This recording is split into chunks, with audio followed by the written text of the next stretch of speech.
کہ وہ آرام سے اس پر بیٹھ سکے۔ پکنک باسکٹ اور اس کا بیگ سکندر نے ایک طرف رکھ دیا تھا۔ بڑی مہارت اور تیز رفتاری سے اس نے اپنا پورٹیبل ایزل کھولا اور اس پر کینوس کو سیٹ کیا۔ رنگوں اور برشز کا خانہ کھول کر فولڈ ہوئی پلیٹ باہر نکال لی۔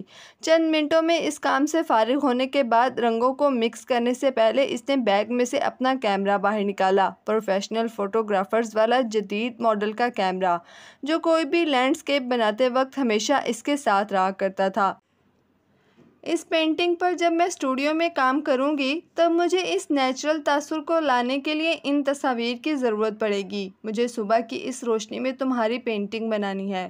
میری پینٹنگ میں لائٹ میرے سبجیکٹ اور بیک گراؤنڈ میں کہاں، کس جگہ اور کس طرف پڑنی چاہیے، اس کے لیے مجھے صبح کے وقت کھینچی ان تصویروں سے مدد لینی پڑے گی۔ ابھی پھر جیسے جیسے دوپہر اور شام ہوگی تو پھر روشنی تم پر اور بیک گراؤنڈ پر کسی اور انداز میں پڑنے لگے گی، جبکہ مجھے اپنی پینٹنگ میں سن لائٹ ایسی ہی دکھانی ہے جیسی ابھی ہے۔ مجھے تو یہ باتیں سمجھ میں نہیں آتی ہیں مصورہ، جو تم مناسب سمجھو۔ وہ جواباً مسکرا کر بولا۔ وہ پہلے بیک گراؤنڈ کی تصویر کھینچ رہی تھی۔ اس نے کئی تصاویر ہر زاویے سے فواروں اور آس پاس کی جگہوں کی کھینچ لیں۔ اب مجھے تمہاری تصاویریں کھینچنی ہیں۔ بس ایسے سیدھے بیٹھ جاؤ، میری طرف مت دیکھو، تھوڑا سا دائیں طرف، جیسے کسی سوچ میں کھوئے ہوئے ہو، اپنے ارد گرد سے بے نیاز ہو۔ تصویر کھینچنے کے لیے کیمرہ ہاتھ میں لیے وہ سکندر کو ہدایات دے رہی تھی۔ ہاتھوں کے استعمال کے ساتھ سکندر نے اس کی ہدایات پر عمل کیا تھا، مگر وہ مطمئن نہیں ہوئی تھی۔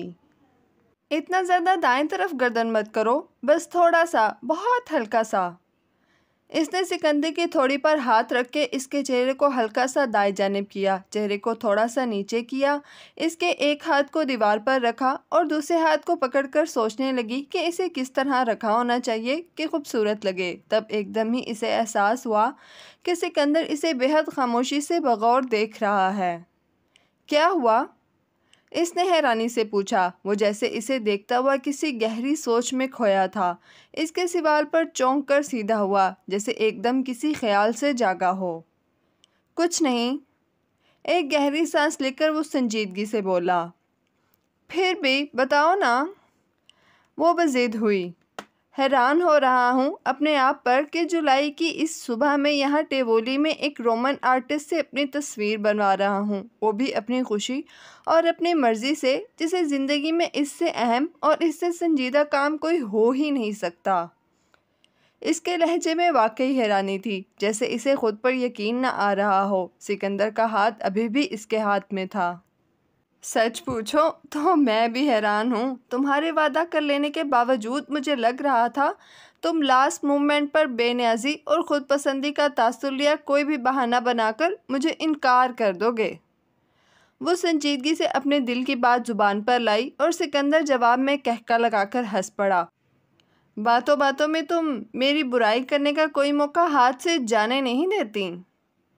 ایک پل وہ اتنا قریب لگتا تھا جیسے بس اب اس پر کھل جائے گا، اور ایک پل پھر اتنا ہی دور، اتنا ہی ناقابل رسائی۔ تصویریں کھینچو مصورہ، پھر تم نے ابھی پینٹنگ بھی بنانی ہے۔ باتیں کرنے میں تمہاری یہ صبح کی روشنی جو تمہیں چاہیے رخصت ہو جائے گی۔ اسے پتا تھا سکندر نے پھر سے خود پر لاپرواہی اور بے نیازی کا خول چڑھا لیا ہے، جیسے وہ اس پر اور ساری دنیا پر یہ ثابت کر دینا چاہتا تھا کہ وہ اتنا مضبوط ہے کہ اسے کسی چیز سے کوئی فرق نہیں پڑتا۔ اس نے بنا کچھ کہے سر اس بات میں ہلایا اور قریب اور دور سے ہر زاویے سے سکندر کی تصویریں کھینچنے لگی۔ کئی تصاویر کھینچنے کے بعد وہ ایزل کے قریب آ گئی تھی۔ جب تم بیٹھے بیٹھے تھکنے لگو تو مجھے بتا دینا۔ ویسے میرا ارادہ یہ ہے کہ ہم ہر 1 گھنٹے بعد 15 منٹ کا بریک لیں گے تاکہ تم کمر سیدھی کر سکو۔ کام کرنے کے دوران اس نے خاموش بیٹھے سکندر سے کہا۔ میں نہیں تھک رہا، تم آرام سے اپنا کام کرو۔ اس نے اسے اطمینان دلایا۔ بجائے 1 گھنٹے کے انہوں نے پہلا وقفہ 2.5 گھنٹوں بعد لیا تھا۔ وہ بھی اس نے کہا تھا کہ اب بریک لیتے ہیں تب۔ سکندر تو کسی تھکاوٹ کا اظہار کر نہیں رہا تھا۔ بس اب بریک لے لیتے ہیں۔ 2.5 گھنٹے ایک ہی طرح بیٹھے بیٹھے تمہاری کمر اکڑ گئی ہوگی۔ وہ پلیٹ اور برش کھلے خانے میں رکھتی ہوئی بولی۔ میں نہیں تھکا لیزا، تمہیں کام کرنا ہے تو تم کر لو۔ تم واقعی نہیں تھکے کیا؟ وہ حیرانی سے بولی اور دیوار پر سکندر کے پاس آ کر بیٹھ گئی تھی۔ وہ جواباً یوں مسکرایا تھا جیسے اتنی معمولی چیزوں سے وہ تھک نہیں سکتا۔ وہ متاثر نگاہوں سے اسے دیکھنے لگی۔ پتہ ہے سکندر، تم مجھے بہت اسٹرانگ لگتے ہو، بلکہ لگتے کیا ہو، تم ہو بہت بہادر۔ جتنا سیریس تمہارا ایکسیڈنٹ ہوا تھا نا، تمہاری جگہ کوئی اور ہوتا تو گھبرا گیا ہوتا۔ تم سے زیادہ پریشان تو میں تھی۔ ایک بھرپور مرد کا جو تصور ہوتا ہے نا، نہ ڈر، بہادر، دلیر، وہ سب تم ہو۔ میں نے پانی کو اپنے بیک گراؤنڈ کے طور پر لیا ہی اس لیے ہے کہ پانی میں تمہاری جیسی پراسراریت تو ہے ہی، ساتھ ہی پانی طاقت کا سمبل بھی ہے نا۔ اس کی سنجیدگی اور سچائی سے کی گئی بات کے جواب میں سکندر ہنسا تھا۔ بہادر اور دلیر سے ملتے جلتے دو لفظ سخت جان اور ڈھیٹ بھی ہوتے ہیں۔ ہنس کر بولتا وہ دیوار پر سے اٹھا تھا۔ وہ حیرت سے بیٹھی اسے دیکھ رہی تھی۔ سکندر کی اس کی طرف پشت تھی۔ وہ دونوں ہاتھ دائیں بائیں پھیلا کر اپنے جسم کا تناؤ کم کر رہا تھا۔ کیا وہ خود سے ناراض تھا؟ کیا وہ خود کو سزا دیا کرتا تھا؟ وہ خود سے ناراض تھا یا دنیا سے؟ کیا زندگی نے اسے اتنے دکھ دیے تھے کہ وہ زندگی سے ہی نفرت میں مبتلا ہو گیا تھا؟ سکندر نے مڑ کر اسے دیکھا۔ بریک لیا ہی ہے تو مجھے کچھ کھلا پلا ہی دو۔ یہ باسکٹ تمہاری نینی نے یقیناً سجانے کے لیے تو ہرگز نہیں دی ہوگی۔ وہ ہنس کر بولا تھا۔ وہ خاموشی سے سر ہلا کر دیوار پر سے اٹھی تھی۔ اس نے بیگ میں سے فولڈ ہوا غلیچہ نما باہر نکالا۔ وہ فولڈ کرنے کے بعد ایک ہینڈ بیگ جیسا بن جاتا تھا۔ سامنے کی طرف بٹن تھا۔ اس نے بٹن کھول کر تہیں کھولی اور سامنے گھاس پر درختوں کی چھاؤں میں بچھانے کے لیے آ گئی۔ اس کے پیچھے پیچھے سکندر بھی باسکٹ اٹھا کر وہاں آ گیا تھا۔ وہاں ابھی بھی صرف وہ دونوں ہی تھے۔ ارد گرد کوئی اور سیاہ نظر نہیں آ رہا تھا۔ سکندر نے غلیچہ نما نمیدے کا دوسرا کونا پکڑ کر اس کے ساتھ اسے بچھوایا اور اس پر بیٹھ گیا۔ وہ بھی وہاں بیٹھ کر باسکٹ کھولنے لگی تھی۔ کچھ چیزیں نینی نے رات میں بنا لی تھی، کچھ انہوں نے صبح اٹھ کر تیار کی تھیں، باوجود اس کے منع کرنے کے کہ وہ لوگ کسی بھی ریسٹورینٹ میں کھا پی لیں گے۔ مختلف باکسز کو کھولتے ہوئے وہ نینی کی خود سے محبت پر مسکرا رہی تھی۔ ایک باکس میں مشروم پاستا تھا، ایک میں بھاپ میں پکی چکن لیگز، ایک میں سینڈوچز، ایک میں نینی کا خود بیک کیا فروٹ کیک اور براؤنیز، ساتھ میں جوس کے کین اور تھرموس میں چائے۔ اس نے پیپر پلیٹ سکندر کے ہاتھ میں پکڑائی تھی۔ مزہ آ گیا یار، یہ تو واقعی پکنک ہو گئی۔ سکندر اپنی پلیٹ میں پاستا نکالتے ہوئے بولا تھا۔ یہاں کی زیادہ تر جگہیں ورلڈ ہیریٹیج سائٹس قرار دی جا چکی ہیں، اس لیے آج یہاں پینٹنگ بنانے اور اس طرح بیٹھ کر کھانے پینے کے لیے میں خاص طور پر اجازت نامہ لے کر آئی ہوں کہ کہیں کسی کو کوئی اعتراض نہ ہو جائے۔ یہاں آرٹسٹوں کی بہت قدر کی جاتی ہے، اس لیے مجھے صرف ایک نہیں بلکہ پورے ایک ہفتے کے لیے اجازت مل گئی ہے کہ یہاں دل چاہے جہاں پینٹنگ بناؤں۔ اس نے اپنی پلیٹ میں چکن لیگ ڈالتے ہوئے سکندر کو بتایا۔ یہ جگہ کتنی اچھی لگ رہی ہے نا لیزا، کتنا سکون ہے یہاں۔ پتہ ہے ہم چلتے چلتے کتنی دور آ گئے ہیں، سمجھو ہم ولا دی ایسٹ سے باہر آ چکے ہیں، تب ہی یہاں ہمیں ٹورسٹ نظر نہیں آ رہے۔ سکندر کی بات کے جواب میں وہ بولی تھی، ساتھ ہی اس کی پلیٹ میں بھی چکن لیگ رکھا تھا۔ آدھے گھنٹے بعد وہ دونوں سب سمیٹ کر واپس اپنی پینٹنگ بنانے کی جگہ پر تھے۔ اب تم بغیر رکے 3-4 گھنٹے کام کرو، میں کوئی تھک وقت نہیں رہا۔ اتنی جلدی جلدی بریک لیتے رہے تو تمہارا کام پورا نہیں ہو سکے گا۔ وہ پلیٹ اور برش ہاتھ میں اٹھا رہی تھی، تب سکندر اس سے بولا تھا۔ اس نے سر اس بات میں ہلایا تھا۔ انہی کی طرح کا خاموش اور سکون کا متلاشی ایک جوڑا وہاں سے گزرا۔ چلتے چلتے وہ دونوں اس کے پاس آ کر رک گئے تھے۔ وہ اس کی پینٹنگ کو شوق اور دلچسپی سے دیکھ رہے تھے۔ شوہر اٹالین میں اس کی پینٹنگ کی تعریف کر رہا تھا اور بیوی اسے اور اپنے میاں کو نظر انداز کیے بغور سامنے بیٹھے سکندر کو دیکھ رہی تھی۔ چند منٹوں کے بعد وہ دونوں میاں بیوی وہاں سے آگے بڑھ گئے۔ تب سکندر نے اس سے پوچھا، کیا فرما رہے تھے یہ صاحب؟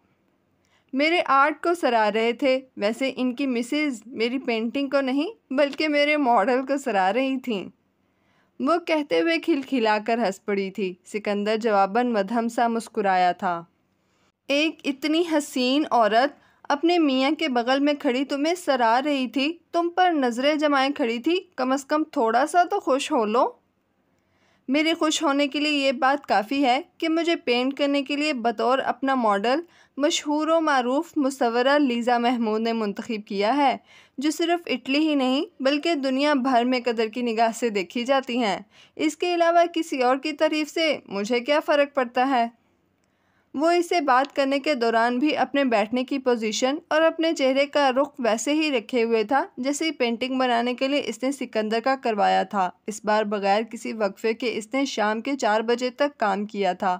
اب اس کی تصویر کے خد و خال واضح تھے۔ اس نے سکندر سے بریک لینے کے لیے کہا تو وہ اٹھ کر اس کے پاس آ گیا۔ مائی گاڈ لیزا، تم نے تو واقعی مجھے بہت خوبصورت پینٹ کیا ہے۔ سچ مچ یہ میں ہوں؟ وہ مزاح لیے انداز میں بول رہا تھا۔ خواہ مخواہ مذاق مت اڑاؤ، تمہیں پتہ ہے تمہیں پینٹ کرنے کا کام میں بہت دل سے کر رہی ہوں اور اپنی اس تصویر سے میں بہت مطمئن ہوں ابھی تک۔ انشاءاللہ ایگزیبیشن میں یہ میری سب سے بہترین تصویر ہوگی۔ وہ تصویر پر نظریں جمائے بول رہی تھی۔ اس نے برش سے 2-1 جگہ پھر سٹروکس لگائے تھے۔ سکندر اس کی طرف دیکھ رہا تھا۔ اور جو اس کی بہت اچھی قیمت دے گا تم اسے یہ بیچ دو گی؟ میرا ایسا تو کوئی ارادہ نہیں ہے سکندر، میں اس پر بہت دل سے کام کر رہی ہوں، میرا دل نہیں چاہے گا اسے بیچنے کے لیے۔ اس نے سکندر کی طرف دیکھا۔ پھر تم مجھے یہ تحفے میں دے دینا۔ وہ ہنس کر بولا۔ تمہیں تحفے میں دے دوں گی تو اپنے سولو شو میں کیا اسے نہیں رکھوں گی؟ اسے تو مجھے لازمی وہاں رکھنا ہے۔ تم آؤ گے میرے شو میں؟ وہ دو ٹوک سے انداز میں تصویر دینے سے انکار میں سر ہلاتے ہوئے اس سے پوچھنے لگی۔ میں؟ تمہارا سولو شو تو اگلے ماہ ہے نا، تب تک تو میں دوحہ واپس جا چکا ہوں گا۔ اگر اٹلی میں ہوتا تو ضرور آ جاتا۔ وہ معذرت خواہ انداز میں بولا تھا۔ ہاں، تب تک تو وہ جا چکا ہوگا۔ اسے کیوں یاد نہیں رہی تھی یہ بات کہ چند دنوں کے لیے ملا یہ شخص چند دنوں یا چند ہفتوں میں واپس چلا جائے گا؟ پتہ نہیں اس کا دل یکدم ہی اداسیوں کی لپیٹ میں کیوں آ گیا تھا۔ وہ جواباً کچھ بول نہ پائی تھی، نہ اخلاقاً مسکرا سکی تھی۔ کیا ہوا؟ سکندر اسے سوالیہ نگاہوں سے دیکھ رہا تھا، اس کی سوچوں سے یکسر لا علم اور لا تعلق۔ کچھ نہیں، میں سوچ رہی تھی بریک لی ہے تو جوس وغیرہ ہی پی لیتے ہیں، مگر یہ میرے ہاتھ تو دیکھو۔ وہ تصویر بناتے وقت جتنا کام برشز اور اپنے نائف سے لیتی تھی اتنا ہی بے دریغ استعمال اپنے ہاتھوں کا بھی کرتی تھی۔ اس کے دائیں ہاتھ کی انگلیاں مختلف رنگوں سے سجی تھیں۔ وہ لوگ اتنی دور آ چکے تھے کہ یہاں کوئی واش رومز وغیرہ نہیں تھے۔ سکندر نے باسکٹ سے پانی کی بوتل نکالی تھی۔ لاؤ میں تمہارے ہاتھ دھلوا دوں۔ ارد گرد کی جگہ خراب نہ ہو، اس لیے وہ ایک بڑے سے ویسٹ بن کے پاس آ کر اس پر ہاتھ رکھ کر کھڑی ہوئی تھی۔ سکندر نے بوتل سے پانی نکال کر اس کے ہاتھ دھلوا دیے تھے۔ جوس لیتے ہوئے انہوں نے کچھ دیر وہاں چہل قدمی کی۔ 15 منٹ بعد وہ دونوں واپس اپنی سابقہ پوزیشن پر آ گئے تھے۔